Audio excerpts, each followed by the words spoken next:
Have you ever thought about absorbing the pain of someone you love? Someone who has been going through a devastating hardship, a problem they couldn't solve, a diseased misery they had no antidote for. Have you felt that pain yourself, almost through an invisible connected current, feeling every ache, every worry, every palpable erratic heartbeat, every shivering cold sweat? Have you ever thought that if you just did that one thing, made one right decision, said the right words, you could fix everything? Could you fix everything if you were given the chance to set things right? In today's book spotlight, I'll be featuring a novel from January that I want to highlight, and I'll be diving deeper into the novel, the author, and what the book meant to me, all to hopefully give you an insight into not only my experience of reading this novel, but to discover a new author as well. In today's video, I'll be spotlighting A Death in Tokyo by Keigo Higashino, translated from the Japanese by Giles Murray, one of Japan's most prolific authors to date, so let's get straight into it. There's not much public information on the author himself, but let's start with the basics. Keigo Higashino was born in Osaka, Japan on February the 4th, 1958. Belonging to a lower-class family, he eventually went on to study electrical engineering at Osaka Prefecture University, graduating with a Bachelor of Engineering degree. While in school, he discovered a knack for writing mystery fiction, and while working as an engineer, entered a competition and won. He would later speak of his earlier years in 2014 with an introspective opinion of his writing, and after winning an award that he states took him 14 years to be awarded, he was quoted as saying, "It's true that when I read my older works, I was a bit clumsy. When dealing with murder cases, I thought the motive was important. Gradually, I began to think that people don't kill because they have a motive,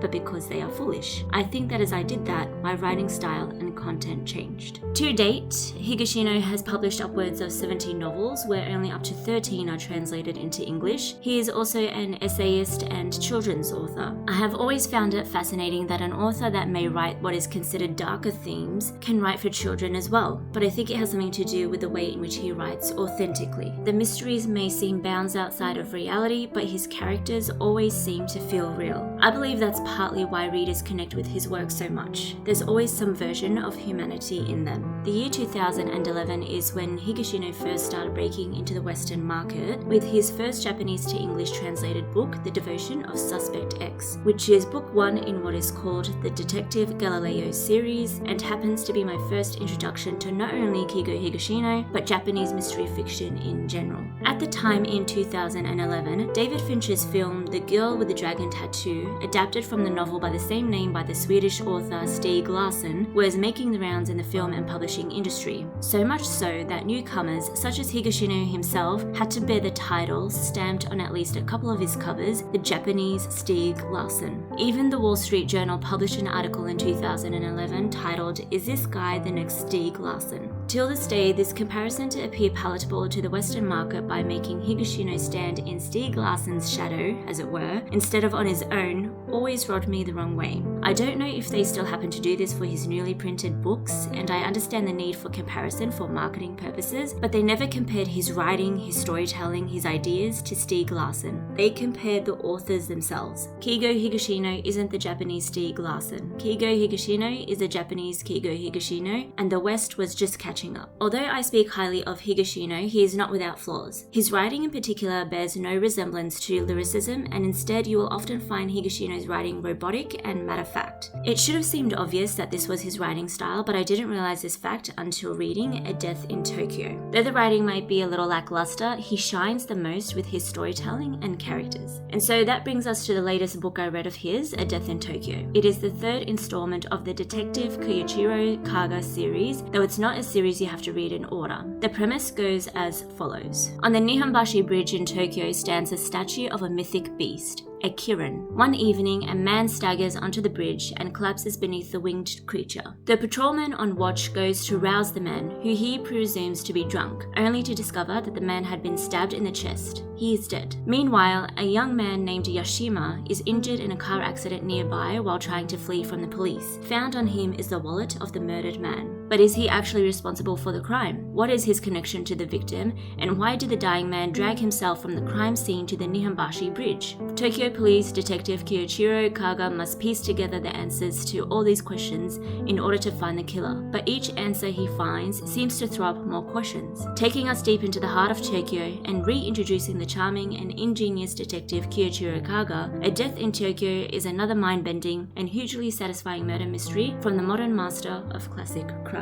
Just be warned, there will be spoilers from here on out. The book begins with a list of the cast of characters, and for the first half of the book we are awaiting whether or not the prime suspect will awake from his coma so he can be interrogated. When he dies, the higher-up detectives decide that Yashima is the perpetrator of the crime. Case closed. In the meantime, Detective Kaga is seriously considering they have the wrong guy. This particular redirection in the story happens about halfway into the book when Detective Kaga discovers that the victim had been making origami cranes and secretly pilgrimaging to the Nihonbashi Seven Lucky Gods Shrine Group, an act that represents final prayer. One of the shrines in particular represent a death or loss involving water. This is where the mystery picks up. We discover that Yuto, the victim's son, was part of a swim team who bullied his teammate Tatsuya Yoshioka, and due to a near-fatal after-hours practice that Yuto and the teammates forced upon Yoshioka, Yuto had been feeling immense guilt. He and his teammates bullied this boy into a vegetative state while they were able to get away with the tragedy with the help of their school swim coach. We later find out that Yoshioka's mother had been keeping a blog named The Wings of the Kirin. This blog had been a place where the mother could write her hopes and dreams for Yoshioka and his recovery. And remember where the victim, Yuto's father, died?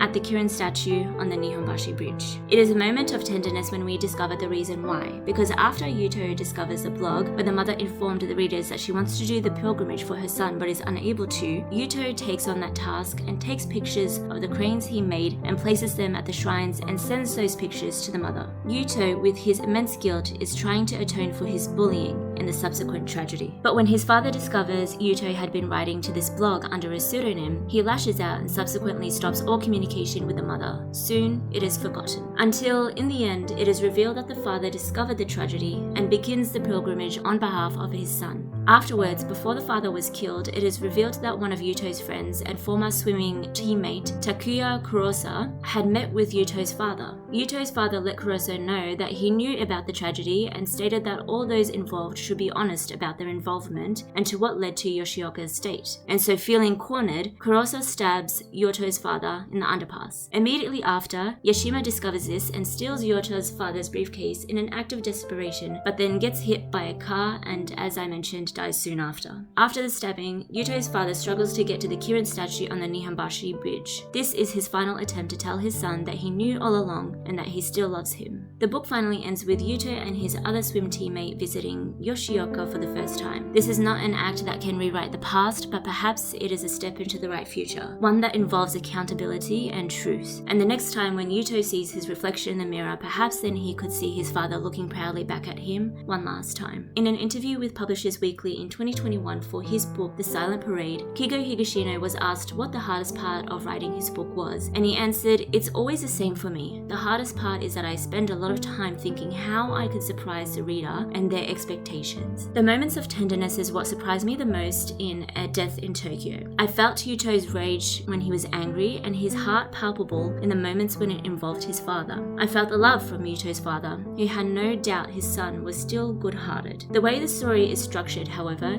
is that you do have to wait quite a bit to get to the heart of the story. And at the core, this book presents themes of regret, burden, and responsibility. How does one go on with their life when one moment can change the lives of so many people in an instant? As usual, I continue to look forward to Higashino's works. Currently on my TBR, I have The Miracles of the Namiya General Store, Journey Under the Midnight Sun, A Midsummer's Equation, and The Name of the Game is a Kidnapping. And what I'm looking out for that is yet to be released is The Keeper of the Camphor Tree. Keigo Higashino remains to be one of those authors in the back of my mind with the new and old releases, and lucky for me, he is showing no signs of slowing down anytime soon. Thank you for watching my first book spotlight video. I hope you enjoyed it, and as always, I'll see you next time. Take care of yourself.